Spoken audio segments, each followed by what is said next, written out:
Te pido que abras, por favor, o prende tu Biblia en Marcos capítulo 5. Marcos capítulo 5, quisiera leer esta porción. Y aunque no tendremos un estudio verso a verso detallado, quiero enfocarme en un par de cosas en este verso, pero para que tengamos un poquito el contexto de lo que estamos y estaremos viendo. Dice Marcos capítulo 5, verso 1: vinieron al otro lado del mar, a la región de los Gadarenos, y cuando salió él de la barca, Jesús, enseguida vino a su encuentro de los sepulcros un hombre con un espíritu inmundo, que tenía su morada en los sepulcros y nadie podía atarle, ni aun con cadenas, porque muchas veces había sido atado con grillos y cadenas, mas las cadenas habían sido hechas pedazos por él y desmenuzados los grillos, y nadie, ¿qué dice allí?, le podía dominar. Verso 5: y siempre de día y de noche andaba dando voces en los montes y en los sepulcros e hiriéndose con piedras. Cuando vio pues que a Jesús de lejos, corrió y se arrodilló ante él, y clamando a gran voz dijo: ¿qué tienes conmigo, Jesús, Hijo del Dios Altísimo? Te conjuro por Dios que no me atormentes. Porque le decía: sal de este hombre, espíritu inmundo. Y le preguntó: ¿cómo te llamas? Y respondió diciendo: Legión me llamo, porque somos muchos. Y le rogaba mucho que no los enviase fuera de aquella región. Estaba allí cerca del monte un gran hato de cerdos paciendo, y le rogaron todos los demonios diciendo: envíanos a los cerdos para que entremos en ellos. Y luego Jesús les dio permiso, y saliendo aquellos espíritus inmundos entraron en los cerdos, los cuales eran como 2,000. Y el hato se precipitó en el mar por un despeñadero, y en el mar se ahogaron. Y los que apacentaban los cerdos huyeron y dieron aviso en la ciudad y en los campos, y salieron a ver qué era aquello que había sucedido. Vienen a Jesús y ven al que había sido atormentado del demonio y que había tenido la legión, sentado, vestido y en su juicio cabal, y tuvieron miedo. Y les contaron lo que habían visto, cómo le había acontecido al que había tenido el demonio y lo de los cerdos. Y comenzaron a rogarle que se fuera de sus contornos. Al entrar él en la barca, el que había estado endemoniado le rogaba que le dejase estar con él. Mas Jesús no se lo permitió, sino que le dijo: vete a tu casa, a los tuyos, y cuéntales cuán grandes cosas el Señor ha hecho contigo y cómo ha tenido misericordia de ti. Verso 20: y se fue y comenzó a publicar en Decápolis cuán grandes cosas había hecho Jesús con él, y todos se maravillaron. ¿Me acompañas a orar? Dios, gracias por este tiempo. Gracias, Señor, porque podemos de una forma cómoda, libre, abrir tu palabra, Señor, estar en comunión unos con otros, pero sobre todo en comunión contigo, Señor. Gracias, Señor, porque has quitado la vergüenza de nuestro pecado, y el día de hoy podemos acercarnos confiadamente ante el trono de tu gracia, Señor. Gracias, Señor, por lo que tú has hecho en nuestras vidas, por lo que seguirás haciendo, Señor. Y especialmente yo quiero orar por aquellos invitados, aquellos amigos que estén entre nosotros, que probablemente el día de hoy escuchen por primera vez cuánto tú les amas y cuánto quieres transformar sus vidas, Señor. Dios, trae esta certeza en su corazón que todo fue ya pagado en la cruz del Calvario, que lo único que necesitan es reconocer que te necesitan a ti, Señor. Reconocer que han pecado, reconocer que solo tú puedes darles el perdón de sus pecados, Señor. Y Dios, también queremos orar por aquellos que tú nos has ya salvado, que tú nos has, Señor, revelado en nuestros corazones la verdad. Te rogamos, Señor, que el día de hoy, en este tiempo, podamos llevar a cabo algunas conclusiones en nuestras propias vidas, Señor, y que podamos, como este hombre, en el verso 20, Señor, obedecerte y Señor, cumplir tu propósito, tu voluntad para nuestras vidas, para nuestras familias, Señor. Ayúdanos a ser de gran influencia para nuestras familias, Señor. Te lo pedimos en el nombre de Jesús. Amén. Como hijos de Dios debemos reconocer que tú y yo cabemos perfectamente en esta descripción de este hombre endemoniado, este gadareno. A lo mejor tú estás pensando en este momento, no, ¿cómo crees? No, yo nunca estuve poseído. Pero otra vez, tenemos que recordar que antes de Cristo nuestras vidas eran muy similar a la de este hombre gadareno, ¿verdad? Sin Cristo, las personas son influenciadas por este mundo, son influenciadas por Satanás, somos cautivos de nuestras propias pasiones pecaminosas. Sin Cristo, esa es nuestra condición. Estamos muertos, estamos siendo arrastrados por esta corriente del mundo, de este pensamiento humanista, de este pensamiento satánico. Y lo que acabamos de leer en esta porción nos dice que este hombre tenía una fuerza prácticamente sobrenatural. Sabes, yo no sé si te identificas. Antes de Cristo, tú y yo éramos así, ¿no? Por nuestro orgullo, por nuestro pecado. ¿No es verdad que destruíamos nuestras propias vidas y las vidas de nuestros seres queridos, de nuestra familia? Vivimos o vivíamos como este hombre gadareno, atormentados, acomplejados, autodestructivos, atormentando a otros con nuestra manera de vivir, con nuestro pecado, con nuestro egoísmo. Éramos ingobernables, éramos rebeldes. ¿Te puedes identificar con este hombre antes de Cristo?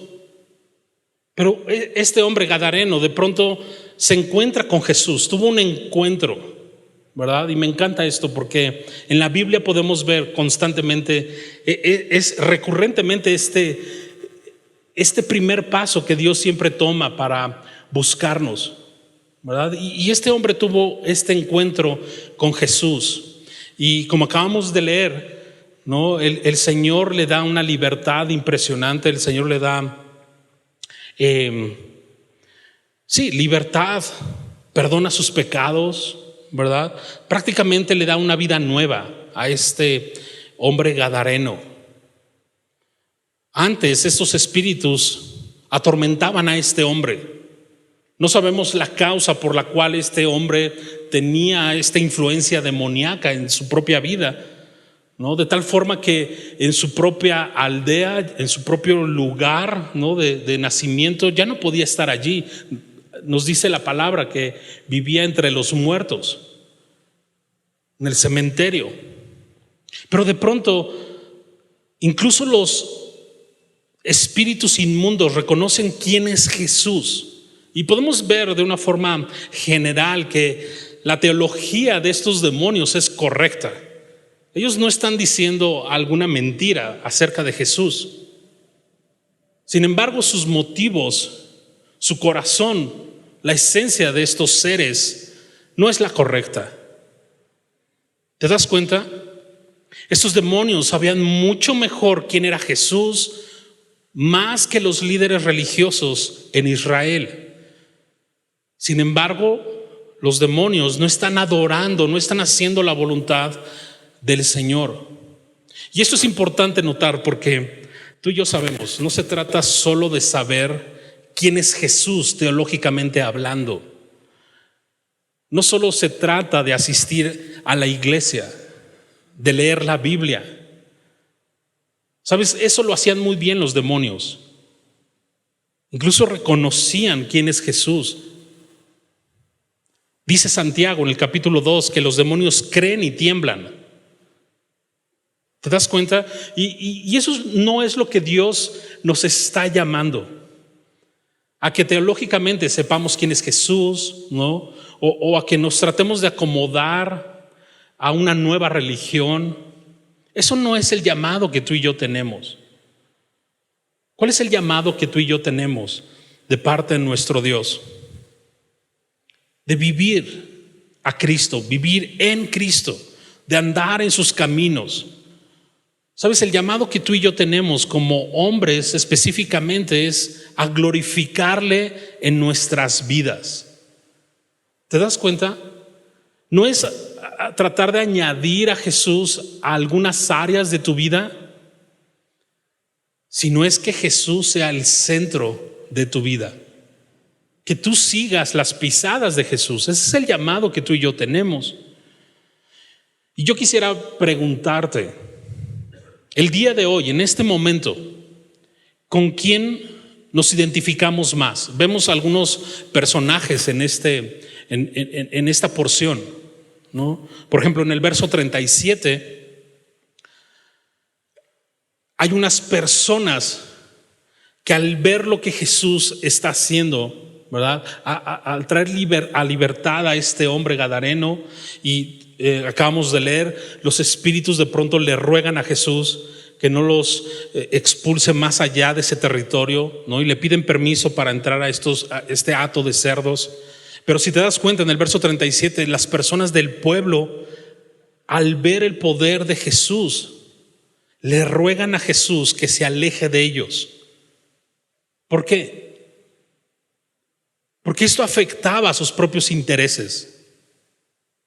¿Sabes? Y a veces tú y yo podríamos estar, a lo mejor no literalmente, pero sí de alguna forma tratando de excluir a Jesús de nuestras vidas. Porque de pronto afectan a nuestros intereses. ¿Sabes? Y si ese es nuestro caso el día de hoy, Dios quiere traer luz a nuestro corazón, a nuestro entendimiento. Dios quiere decirte que Él quiere ser realmente el Señor de tu vida. Él quiere dirigirte, Él quiere proveerte de lo que tú necesites.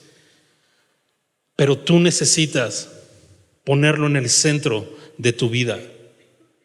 ¿Te das cuenta? Yo espero que no, pero a lo mejor alguien aquí podría identificarse más con los demonios. ¿A qué me refiero? En el verso 28 nos dice que aunque los demonios sabían quién era Jesús, ellos no están adorando al Señor. ¿Te das cuenta? Ellos no se están sometiendo a su voluntad voluntariamente. ¿Te das cuenta? La pregunta sería, ¿amas más tu pecado que a Jesús? De tal forma que no hay cabida para ti para postrarte ante Él, ante su señorío. No hay cabida para que puedas buscarle, para que puedas caminar, para que puedas honrarle. Es interesante. O a lo mejor tú te identificas con este hombre gadareno, este hombre que Jesús salvó, este hombre que Jesús trajo a libertad. Me encanta el verso 35, ¿no? Que dice: y sentado a los pies de Jesús, vestido y en su cabal juicio. Y no es esto lo que sucede cuando realmente hacemos a Jesús el dueño, el Señor de nuestras vidas. A lo mejor no en un sentido literal, pero yo no sé tú, pero de pronto hay cosas que pueden venir a la memoria y que son vergonzosas el día de hoy, ¿no? Y que tú dices, híjole, es que yo no sé por qué hice este tipo de cosas, ¿no?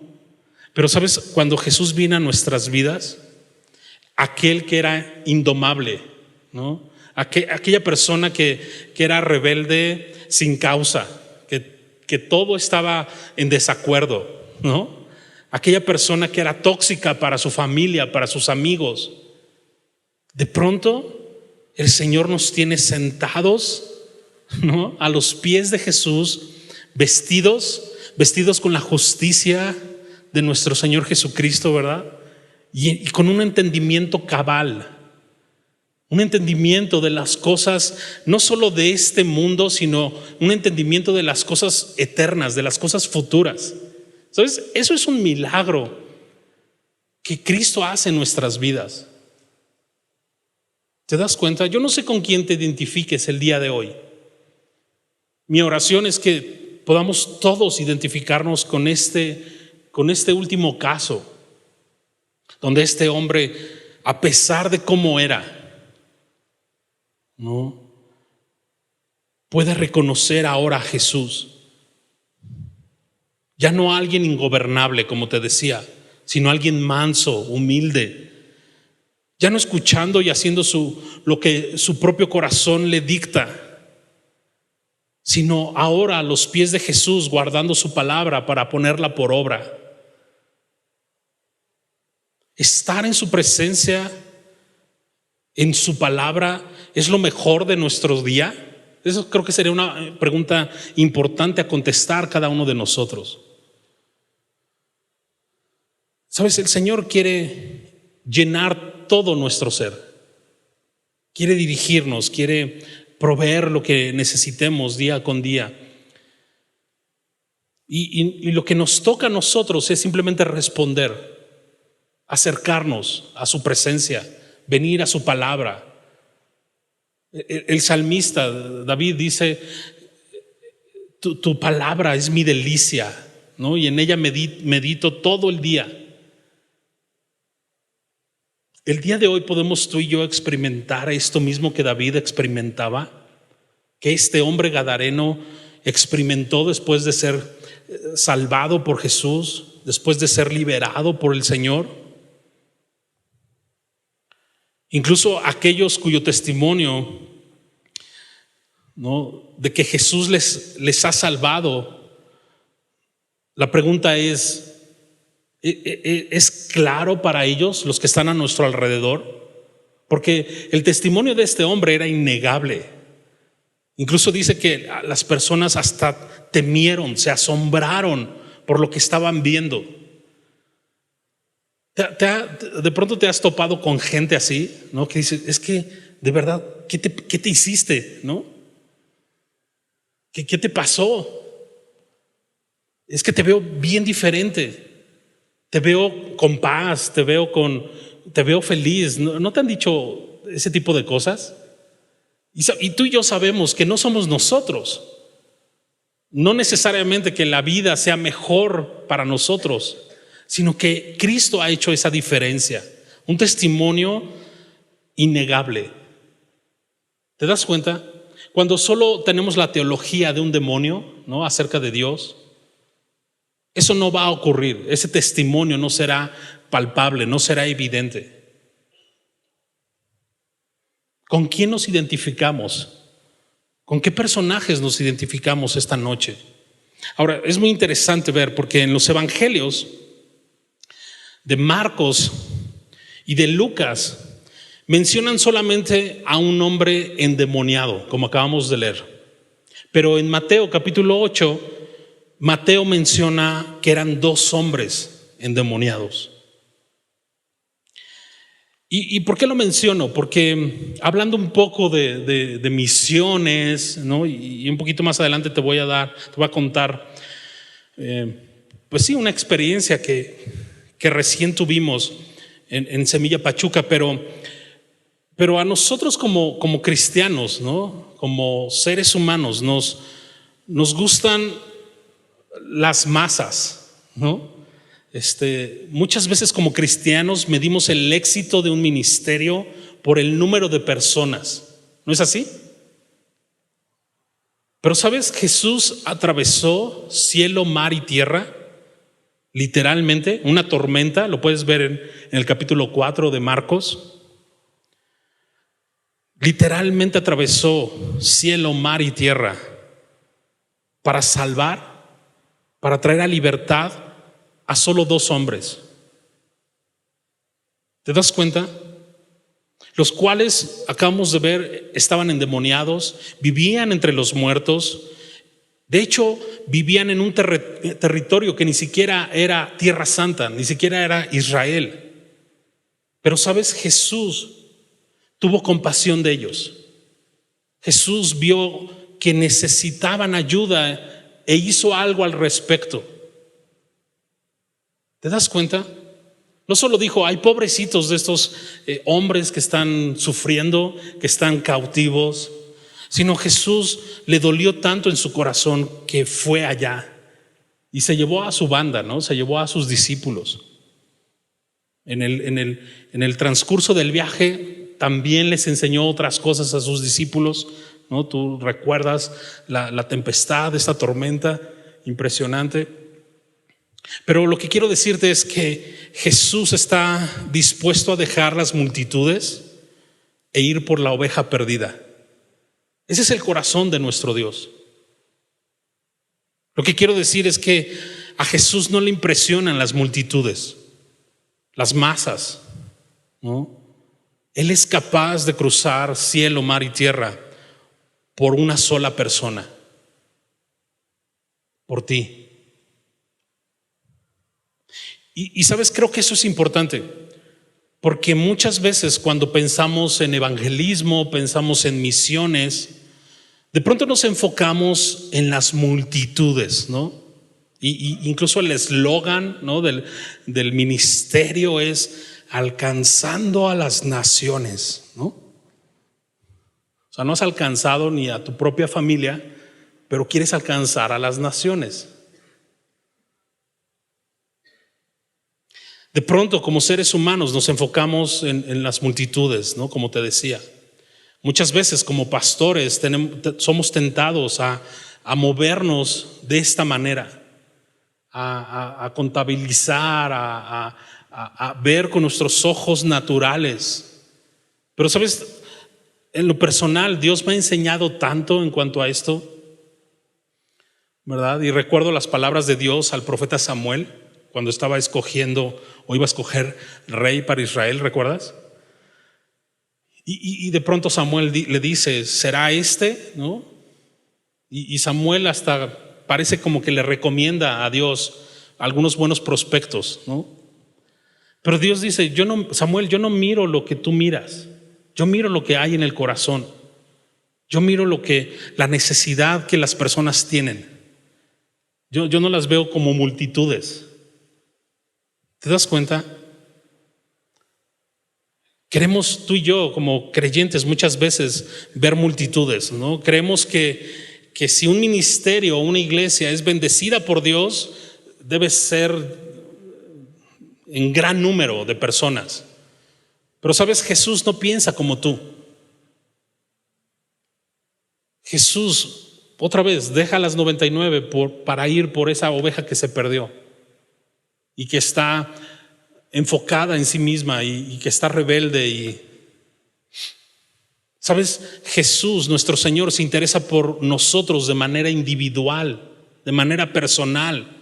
Él no nos ve como la bola de semillosos, ¿no?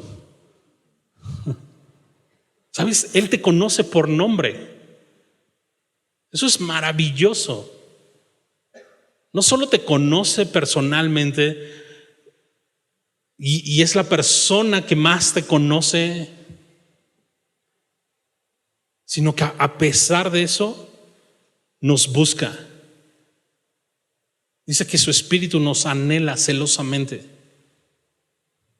Ahora, partiendo de este punto, qué importante es que veamos nuestra propia familia como el rebaño, como el ministerio, como el llamado que Dios nos ha encomendado en primer lugar.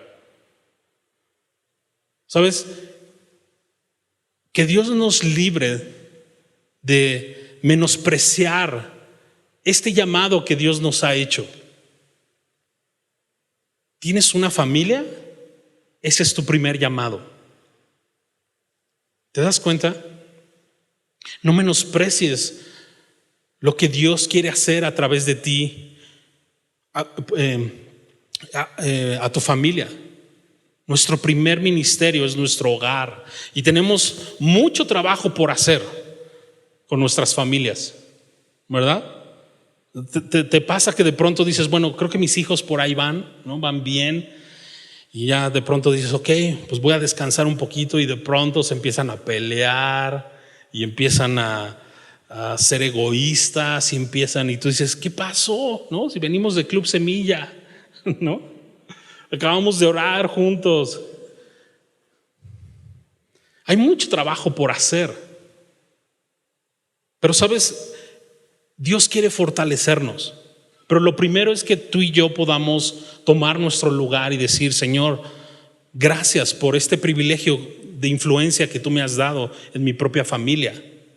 Y sobre todo si tú eres hombre, eres varón en tu hogar.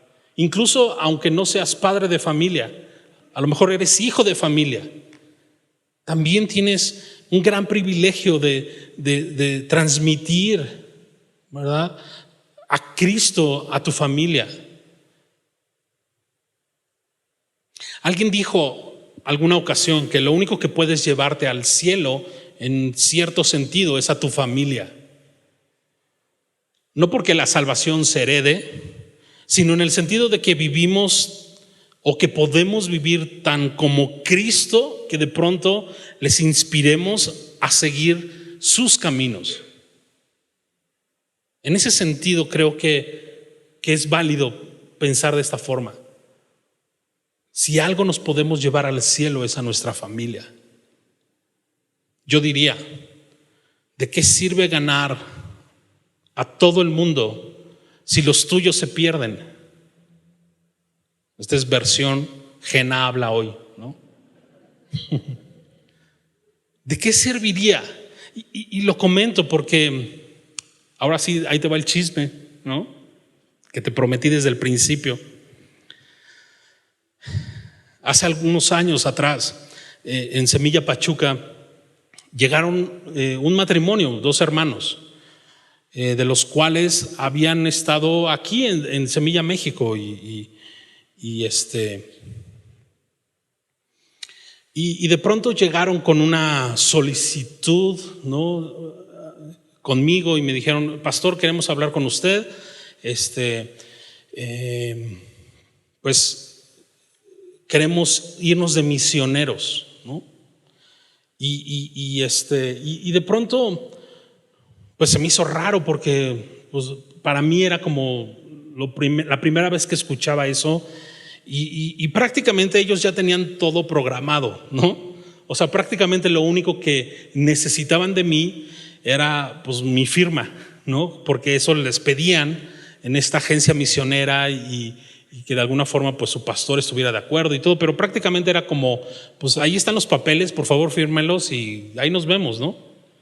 Y de pronto fue así como, no, o sea, ¿por qué lo quieren hacer así, ¿no? Y platicando un poco con ellos, yo les decía, ustedes conocen cómo Dios nos ha mostrado como Semilla la forma de hacer misiones, ¿no? Entiendo que muchas veces las agencias misioneras tienen que hacer esa labor porque la iglesia no está haciendo esa labor, ¿no? Pero realmente eso le compete al cuerpo de Cristo, a la iglesia, no a una agencia misionera, ¿no? Y entonces platicando con estos hermanos yo les decía, o sea, ustedes deben saber a la perfección cómo es que en Semilla de Mostaza pensamos acerca de enviar a gente y todas estas cosas, ¿no? Y de pronto me asombró porque esta persona me dijo, es que realmente no sabemos cómo, ¿no? Y me sorprendió muchísimo porque pues ya habían estado asistiendo prácticamente desde el principio en Semilla Pachuca, anteriormente aquí, y ellos decían no saber cómo se hacían las cosas, ¿no? Y entonces yo dije, ok, vamos a comenzar desde el principio, ¿no? Y lo cité una vez a la semana con el propósito de tener un tiempo, orar juntos. Les pedí como que escucharan las conferencias de estas series de misiones, que si tuvieran alguna duda, alguna pregunta pudiéramos platicar. Y prácticamente tuvimos 2 sesiones con ellos, a lo mucho, ¿no? Y de pronto decidieron irse a su viaje. Y de pronto fue como, eso no es lo que Dios nos está llamando a hacer. Dios quiere que seamos de influencia primeramente en nuestro hogar, en nuestra comunidad. Lo estamos viendo en este pasaje de Marcos capítulo 5. O sea, Jesús le dice, vete con los tuyos, ¿no? Y este hombre empieza a compartir, lo vamos a ver un poquito más adelante, pero empieza a compartir con gozo. Yo no veo a este hombre haciendo las cosas mal y de malas. Todo lo contrario, lleno del Espíritu Santo, empieza a proclamar, a predicar el evangelio a los suyos, incluso en toda esta región que se llama Decápolis, que eran 10 ciudades. Qué importante es que podamos ser de influencia, primeramente en nuestro hogar y después en nuestra comunidad. Creo que eso es algo muy importante. Déjame platicarte algo muy personal. En los próximos días se cumple 1 año de que falleció mi padre. Y después de estar con él en el hospital por alrededor de 1 mes en el hospital, prácticamente pues toda la familia pensábamos que simplemente pues era una operación y que Dios le iba a librar y que iba a seguir con nosotros. Realmente creo que ninguno, esto lo platicamos después con la familia, y ninguno pensábamos que Dios lo iba a llamar a su presencia, a mi padre. Y en este tiempo, mientras estábamos en el hospital y atendiendo todas estas cosas, aparentemente estábamos solos, pero Dios estaba y estuvo siempre con nosotros. Y lo que quiero decirte es que mi papá no nos heredó cosas de mucho valor materialmente hablando, pero sí nos heredó de alguna forma lo más importante: una fe en Cristo, una fe en el Evangelio, una fe en la palabra de Dios. Yo sé que si algo bueno puedo hacer, primeramente es por la gracia de Dios, y segundo seguramente por esas oraciones de mis padres, por el ejemplo de fe que yo vi en ellos durante toda mi vida, a pesar de sus defectos, a pesar de sus imperfecciones. Sabes, mi padre me enseñó el camino, me heredó una fe, ¿sí me entiendes? Y eso es lo único que tengo el día de hoy, una fe en el Señor. Y sabes, eso es lo único que necesito. Y yo le pido al Señor que me dé gracia para que pueda transmitir, pueda inspirar a mi esposa, a mis hijas, de tal forma que cuando yo no esté, ellas puedan seguir conociendo al Señor y dando fruto para su gloria. Hombre, no menosprecies el llamado que Dios te ha hecho. Tu familia es lo más importante. Tu familia es lo más importante. Rápidamente, déjame platicarte algo que nos pasó allá en Semilla Pachuca, ¿no? Desde que Dios nos llevó a Pachuca a plantar la iglesia, mi esposa y yo conocimos una sala de conciertos espectacular, ¿no?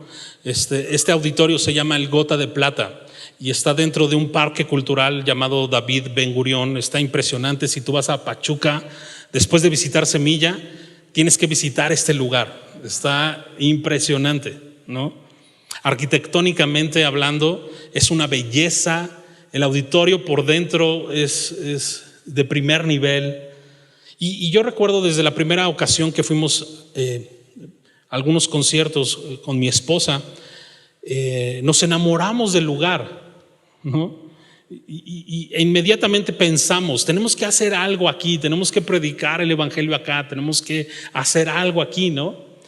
Y comenzamos desde ese día a orar, que Dios nos permitiera hacer algo allí.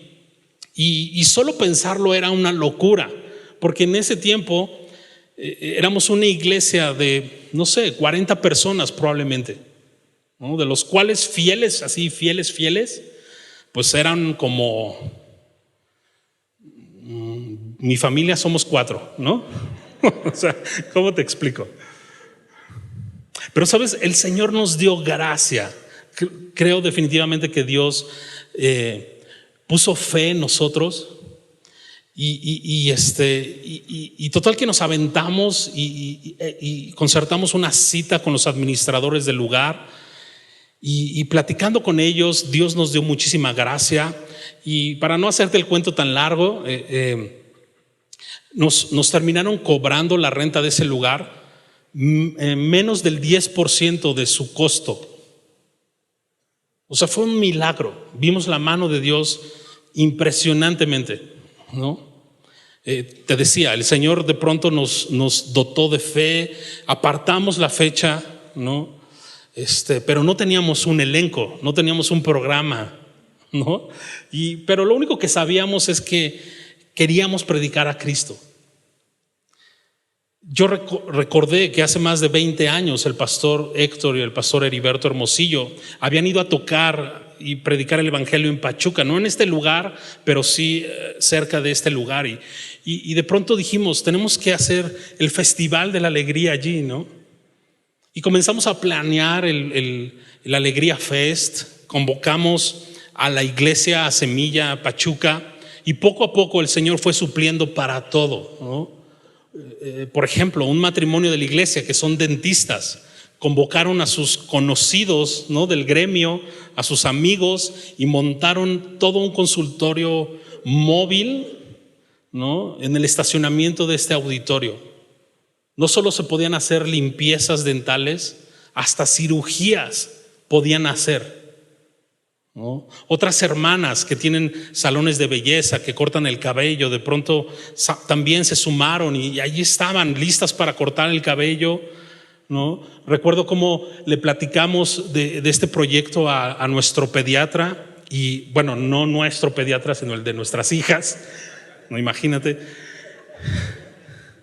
Y él, sin ser cristiano, se sumó y fue y sirvió y Dios empezó a sumar gente profesional, ¿no?, para este festival, creyentes, no creyentes, incluso el staff de esta iglesia de Semilla México, ¿no?, fue a servir con nosotros y fueron una gran bendición, ¿no? Dodo, Lalo Recio, Idalia, César, todos ellos fueron a servir de una forma hermosa.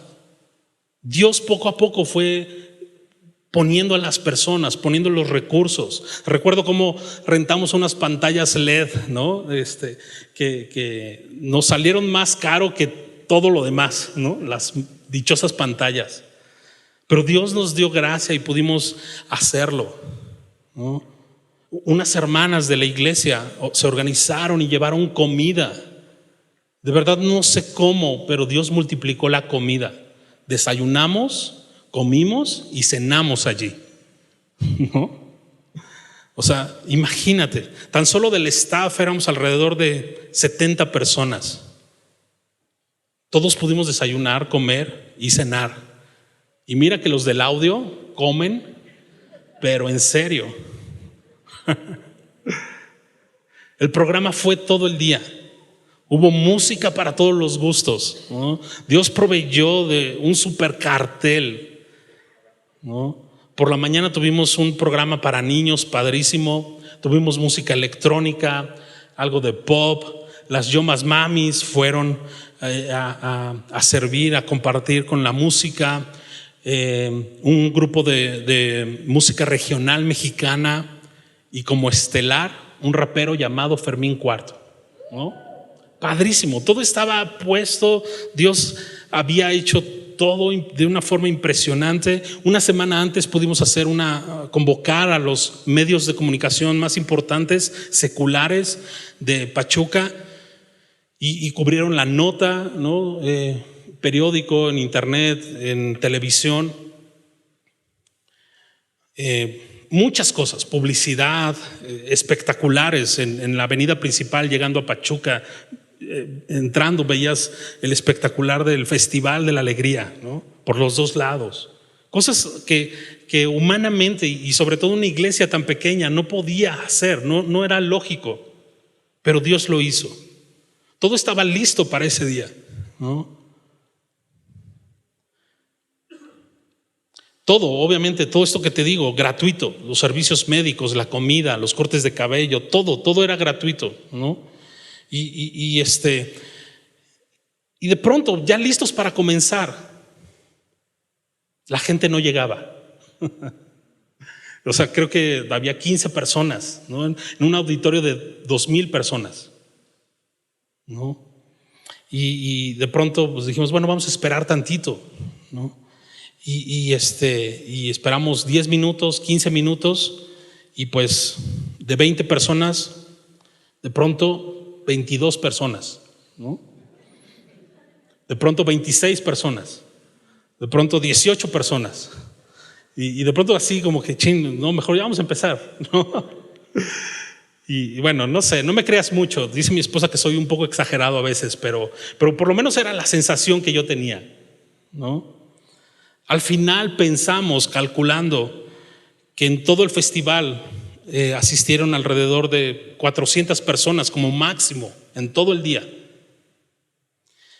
Y de pronto pensé, Señor, ¿qué pasó? ¿No? O sea, nos fallaste. O sea, tú te ibas a encargar de traer a las personas, ¿no? O sea, al final Dios se encargó de todo, ¿no? Pero en ese momento yo decía, Señor, esa era tu chamba, ¿qué onda contigo? ¿No? Era tu momento, ¿qué te pasó? Y como diría un amigo que organizaba conciertos, de pronto dice, fue una grande bendición donde el Señor se llevó toda la gloria y nos dejó todas las deudas, ¿no? Y bueno, no así, gracias a Dios, no hubo deudas.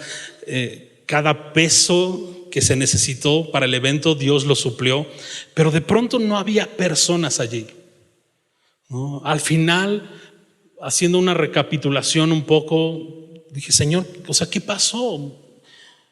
Hubo mucho trabajo de mucha gente, ¿no? Literalmente 10 meses previos de estar planeando. Incluso los pocos que recibieron a Cristo ese día, varios de ellos ya eran creyentes o habían escuchado del Evangelio y simplemente rededicaron su vida al Señor y entonces regresaron a sus iglesias de origen, ¿no? Y sabes, después de algunos días el Señor habló a mi corazón y de pronto me sentí como Jonás, ¿no? Y casi como Dios hablando a mi corazón diciéndome, ¿tanto te saca de onda tu festival? Y yo, sí, Señor, hasta la muerte. No. Señor, pero no puede ser, 10 meses planeando todo y no hiciste tu trabajo, Señor. ¿No? Señor, fue mucho trabajo, hicimos esto y lo otro y de pronto sentí como que Dios interrumpía mi monólogo y de pronto sentí que Dios me habló al corazón y me dijo, sí, te entiendo porque yo he dado a mi Hijo Jesucristo, el cual murió en una cruz y el día de hoy muchos le rechazan. ¿Sabes? Cuando Dios habló a mi corazón eso, dejé de quejarme y simplemente le adoré por lo que Él había hecho. El día de hoy sé que eso fue un parteaguas para la iglesia, para mi propia vida, pero para la iglesia, para Semilla Pachuca. ¿Sabes cuántas personas llegaron después a Semilla Pachuca? Una familia. Lo que quiero decir es que Para Dios tu familia es importante. Otra vez, a veces pensamos en multitudes, en muchas personas y queremos servir a Dios y tenemos muchos planes, pero a Dios le importa tu familia. Y lo digo porque esta familia, una sola familia de este evento evangelístico que llegó, el día de hoy me doy cuenta que fue Dios quien llevó a esta familia, porque es una familia súper valiosa para la iglesia. Es una familia que está sirviendo al Señor increíblemente. Están en la alabanza, están en las redes sociales, están subiendo las prédicas al internet, están haciendo un chorro de cosas que no hacíamos nosotros. ¿Te das cuenta? Para el Señor tu familia es importante. ¿Sabes? Si nosotros tratamos de ser fieles al Señor, amando y sirviendo en nuestro propio hogar, en nuestra comunidad, Dios en algún momento multiplicará su palabra en sus corazones y habrá una gran cosecha. A lo mejor no en personas, en cantidad, pero Dios traerá un gran fruto. Después nos enteramos que más de 2,000 personas vieron el Festival de la Alegría por internet, porque lo habíamos transmitido en vivo, ¿no? Y entre las repeticiones y todo esto, al final el mensaje del Evangelio fue predicado. En un par de meses, si Dios nos lo permite, estaremos haciendo la edición de la Alegría Fest 2019, pero ahora dentro del reclusorio en Pachuca. Sí, ya aprendí, ¿no? Es como no llegan, pues hay que ir a donde están, ¿no? Te pido que estés orando por nosotros, para que no se nos salgan, ¿no?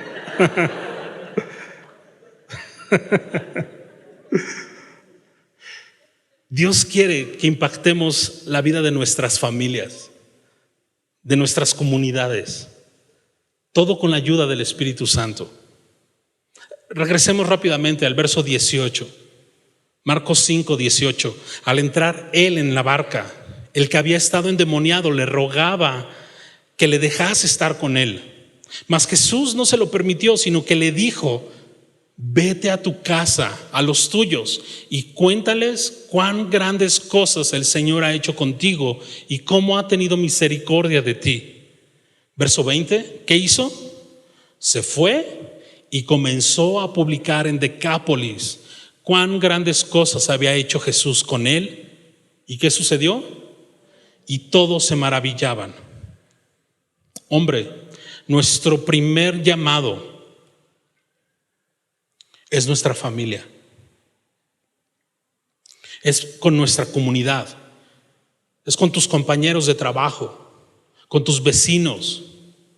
Ve a los tuyos y cuéntales cuán grandes cosas ha hecho el Señor en tu vida. No tienes que inventar, no tienes que improvisar, solamente di las misericordias que el Señor ha tenido en tu vida. ¿Sabes? Me encanta el verso 20 porque dice que este hombre se fue y comenzó a obedecer al Señor. Y aunque no lo dice literalmente, creo firmemente que este hombre lo hizo con gozo, lo hizo con fe, lo hizo lleno del Espíritu Santo. Porque no solo a los suyos, sino a toda esta región, ¿no? Eran 10 ciudades alrededor, empezó a compartir el Evangelio. Literal, fue uno de los primeros misioneros por parte de Jesús. Fue uno de los primeros enviados por Jesús. ¿Qué es lo que debemos proclamar? Cuán grandes cosas ha hecho el Señor en tu vida, el cómo ha tenido misericordia de ti, el Evangelio. Eso es todo. Dios quiere que vivamos, que modelemos y que proclamemos el Evangelio. Mi misión es mi familia. Como hombres, como hijos de Dios, necesitamos representar correctamente a nuestro Señor y nuestro Salvador. ¿Sabes? Nuestras familias, nuestra comunidad lo necesita. ¿Por qué no oramos y le pedimos que al Señor que nos llene de su Espíritu. ¿Sí? ¿Te parece? Señor, gracias por tu palabra esta noche, Señor. Gracias, Señor, porque tú tocaste nuestro corazón de forma personal. Señor, tú nos conoces por nombre. Personalmente quieres tener una relación con nosotros, Señor. Gracias, Señor, por el sacrificio de tu Hijo, Dios.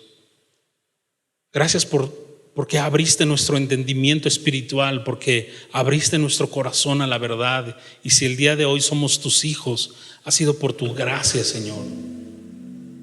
Señor, permítenos como hombres, específicamente como hombres, Señor, poder inspirar, poder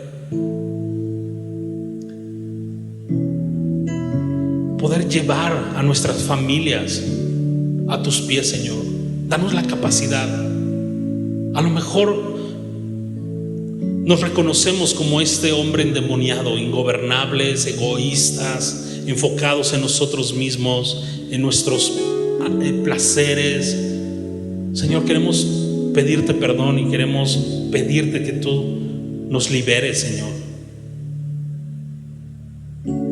Dios, no queremos saber correctamente quién eres tú. Queremos vivir para ti, queremos adorarte, Señor. Señor, no permitas que menospreciemos el llamado que tú nos has dado como hombres, Señor, en nuestro hogar, en nuestra comunidad. Fortalécenos, Señor. Transfórmanos de tal forma que la gente a nuestro alrededor se maraville y te tema a ti, Señor, y pueda preguntar qué es lo que está sucediendo y podamos predicarles de ti, Señor. Llénanos de tu Espíritu, Señor. Danos denuedo, danos poder. Señor, a veces estamos más enfocados en las cosas materiales, en qué vamos a dejarle a nuestros hijos, cuando podemos dejarles lo más valioso, Señor. Y esto podemos hacerlo desde ya, Señor. Ayúdanos, Señor, a enfocarnos. Ayúdanos a honrarte, Señor. En el nombre de Jesús oramos.